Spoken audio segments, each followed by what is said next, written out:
Assalamualaikum warahmatullahi. Bukan hanya Anwar Ibrahim dan juga Rafizi Ramli.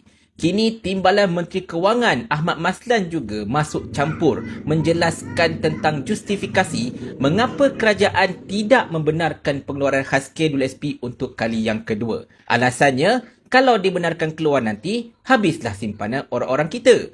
Tak ada lagilah simpanan untuk masa tua. Dia memberikan alasan, orang Melayu, median simpanan dekat KWSP cuma tinggal RM5.500 sahaja. Manakala Bumiputera lain selain Melayu pula, cuma tinggal RM3,000 lebih saja secara puratanya. Ini yang kita pelik. Kenapa dia sebut tentang purata simpanan Melayu dan juga Bumiputera bukan Melayu? Adakah kaum ini sahaja yang doksakan minta pengeluaran KWSP? Kaum-kaum lain tidak terjejas. Kaum-kaum lain tu kaya benar. Tak payah keluarkan KWSP dan sebagainya. Sebelum kita cerita lebih panjang, kena ingat, yang disebut oleh Ahmad Maslan itu ialah median. Median ni maksudnya purata.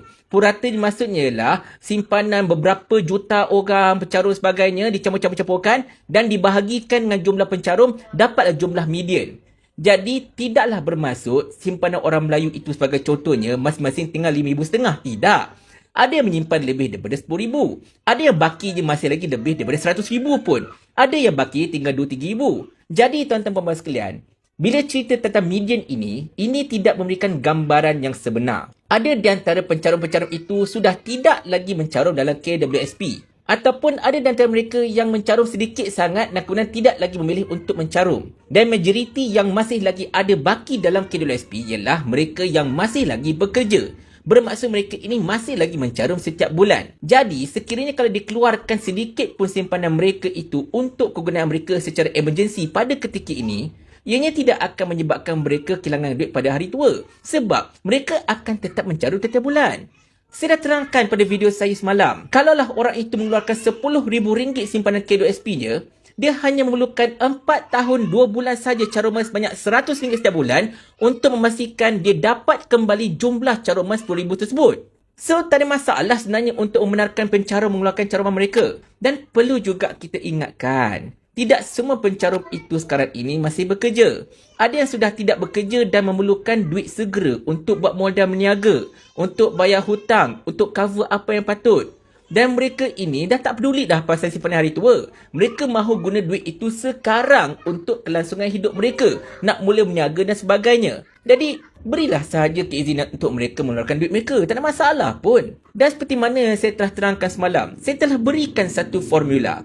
Kalau tak nak simpanan itu kering sama sekali, gunakanlah formula tetapkan syarat kurang daripada 40%. Tidak boleh melebihi 40% daripada jumlah simpanan yang masih tinggal dalam KWSP. Kalau orang itu ada simpanan lebih kurang RM5,000, katakan seperti mana disebutkan oleh Ahmad Maslan, maka jumlah maksimum yang boleh dikeluarkan ialah RM2,000. Okeylah tu. RM2,000 itu mungkin nampak kecil. Tetapi bagi mereka yang memerlukan duit itu, wahai Ahmad Maslan, mereka sangat-sangat menghargai dapat RM2,000 itu. Kita faham apa yang kerajaan cuba sampaikan dan kita faham kerisauan mereka.